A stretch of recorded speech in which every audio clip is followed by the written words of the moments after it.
Será que a ansiedade causa fraqueza? Essa é uma pergunta recorrente aqui e uma busca frequente de vocês por essa resposta que eu sei porque diversas vezes já vi nos comentários. Você se sente uma pessoa enfraquecida, especialmente quando está em dias de maior ansiedade? Responde para mim nos comentários enquanto a gente entra na vinheta, mas antes disso, se você está aqui pela primeira vez, eu sou a doutora Ana Luísa Aguiar, sou médica psiquiatra e se você ainda não está inscrito nesse canal, clica aí no botão vermelho, ativa o sino das notificações para dar uma olhada depois em tudo que eu já falei aqui de sintomas relacionados à ansiedade e depressão que possam te ajudar. Bom, será que a ansiedade causa fraqueza? Eu acredito que alguns de vocês já tenham sentido uma sensação muito esquisita nos músculos em dias de muita ansiedade. Ou algumas pessoas até sentem muito frequentemente, mesmo que aparentemente não estejam se sentindo ansiosas. Essa sensação é bem comum, mas na verdade, se a gente for falar que a ansiedade causa fraqueza muscular, a gente não pode responder que sim, porque verdadeiramente não é uma fraqueza do músculo. E por isso a gente não pode dizer isso, mas as alterações de neurotransmissores que acontecem na ansiedade, com aquela sensação, inclusive de tremor. Se você tem sensação de tremor, vai ter um card aqui em cima, você pode clicar para já deixar esse vídeo engatilhado para depois você assistir, porque eu fiz um vídeo exclusivamente sobre tremor. Essa sensação de tremor e ainda a sensação de formigamento que algumas pessoas podem ter, vai ter outro card aqui também só sobre formigamento, que eu falei em outro vídeo. Essas duas coisas combinadas podem fazer com que você tenha sensação de fraqueza nos músculos. Inclusive porque muitas vezes, por conta do tremor, a pessoa às vezes pega um objeto e fica assim tremendo, vai achando que, nossa, tô até me tremendo, e começa a ficar extremamente preocupada e achando que está realmente com fraqueza muscular. Mas é normal que você sinta uma sensação de cansaço também. E por isso remeter a uma ideia de fraqueza. A sensação de cansaço, ela pode ser tanto física quanto mental. Uma fadiga, tanto física quanto mental. Fadiga física porque o nosso corpo sofre nesse processo ansioso, Tanto na ansiedade aguda, num quadro, por exemplo, de estresse agudo, em que o paciente tem uma alteração física ali muito rápida em uma notícia, tanto boa quanto ruim, em um susto, uma coisa muito rápida que ele precise reagir, isso é uma reação corporal que pode dar umas sensações ruins, mas o nosso corpo está preparado para elas se não for para durar muito.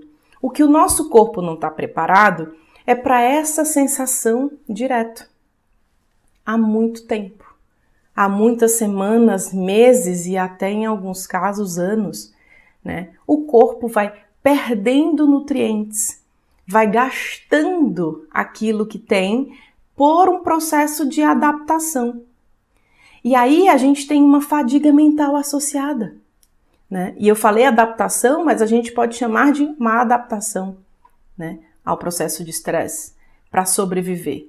E na fadiga mental associada, existe uma região cerebral chamada córtex pré-frontal, aqui na região da frente, dorso lateral. Imagina uma região aqui, que nem é na frente nem é atrás.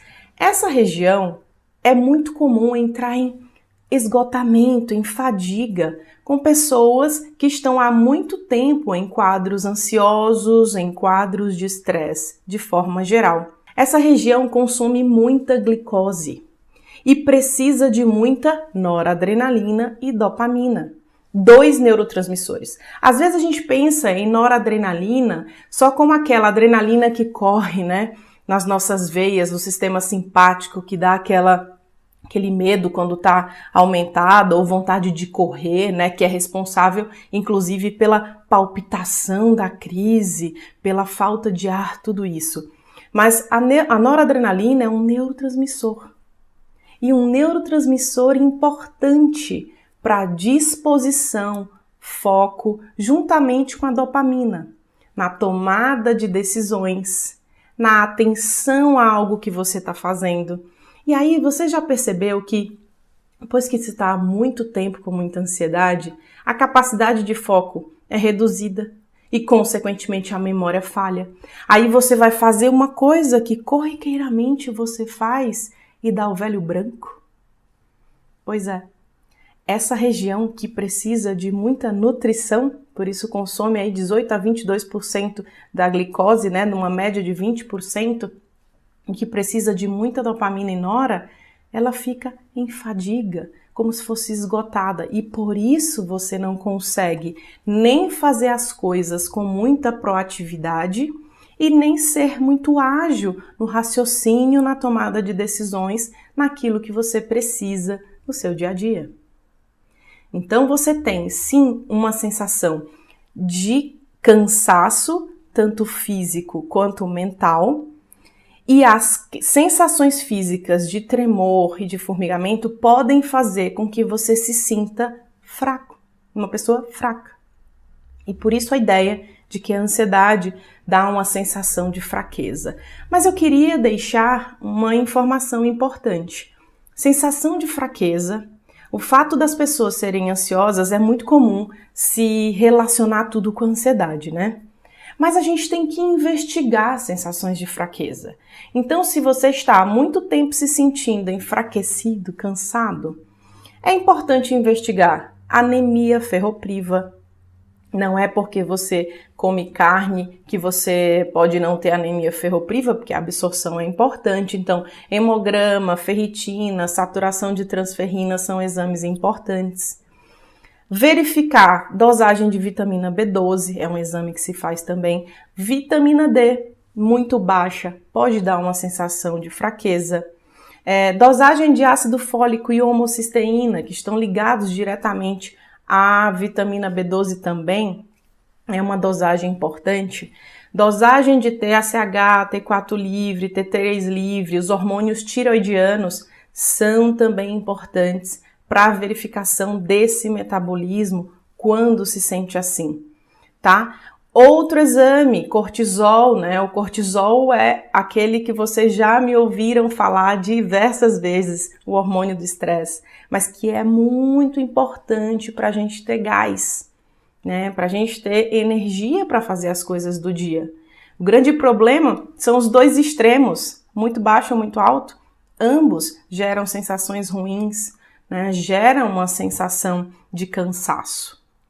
Outra coisa é a avaliação de hormônios como os androgênios, testosterona livre e testosterona total, são hormônios importantes também para a sensação de capacidade, de força de fazer as coisas. Uma coisa bem importante, eu até anotei aqui, tô olhando que eu dei uma coladinha para não esquecer nada, é que pessoas podem se sentir constantemente fracas quando elas têm uma alimentação muito ruim. Fora a parte da absorção, pessoas que oscilam muito a glicemia. Essa oscilação frequente de glicemia que eu falei lá no livro Ansiedade Controlada, né, que o acesso está aqui abaixo desse vídeo, lá no livro digital. Falei sobre isso, apelidando de swing glicêmico, né? Porque às vezes as pessoas não percebem isso não vai sair numa medida de exame de rotina da sua glicemia de jejum, mas um ajuste na sua alimentação, orientado com um profissional para isso, vai melhorar essa oscilação e essa sensação de que não está bem nutrido, de que está enfraquecido. Uma outra coisa importante é o uso de medicamento. Às vezes a pessoa está se sentindo fraca, ela já está em tratamento, ela faz tratamento para ansiedade ou para depressão e ela se sente fraca e, na verdade, ela está com efeito colateral do remédio que ela está usando. Sabia disso? Pessoas que usam pregabalina, pessoas que usam tranquilizantes como diazepam, alprazolam, clonazepam, vários tranquilizantes, bromazepam já falei, né? nitrazepam, o tranquilizante, ele pode dar um efeito de baixa da ansiedade, aliás, deve ser usado por curto período de tempo, né? Quando se tem outra opção, melhor ainda, né? Mas eles podem dar uma sensação de fraqueza. Eu já vi pessoas, inclusive aqui nos comentários do YouTube, colocando, me sinto fraca e tudo, tomo tal coisa. Aí quando eu vou olhar, a pessoa colocou lá que toma diazepam, amitriptilina, pregabalina, coisas que têm potencial sedativo. E a pessoa não percebe que, na verdade, ela toma à noite, mas que durante o dia ela ainda está sob efeito daquela medicação. E que aquilo pode te dar a sensação de fraqueza. Aí você me diz, então você está dizendo que eu tenho que largar o meu remédio. Não, eu estou te dizendo que você precisa perguntar para o médico que te prescreveu se a sensação que você tem tido pode ser do remédio que você está usando. E isso é uma orientação muito precisa, porque o médico muitas vezes não sabe que você está com essa sensação de manhã. Ou pode ser um ajuste de dosagem, ou pode ser uma oportunidade de retirada de medicamento. Remédios para pressão, por exemplo, pacientes que usam alguns antihipertensivos podem estar fazendo hipotensão até, né? Se usa beta-bloqueador, né, como propranolol, atenolol em doses altas, podem estar fazendo baixa frequência e dar sensação de fraqueza. São coisas que muitas vezes a pessoa não pensa, ela só acha que está fraca, mas ela pode estar precisando tirar algum medicamento da vida. Tirar é ótimo, né, quando dá para fazer isso, e de repente até substituir por outras coisas ou por uma mudança de estilo de vida, ou por uma mudança na forma de se alimentar. Coisas que você pode conversar com o profissional que te orienta. Mas observa isso, porque isso é extremamente importante, porque às vezes essa sensação, obviamente, pode ser resolvida, né, muito facilmente, melhor dizendo, com a retirada de algum medicamento que possa estar te sedando.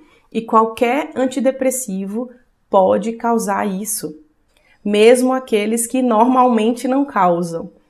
Então, se você usa e depois desse uso tá com a sensação de desânimo, de que tá arrastada, de que tá como se tivesse com o freio de mão puxado, converse com seu médico, tá bom?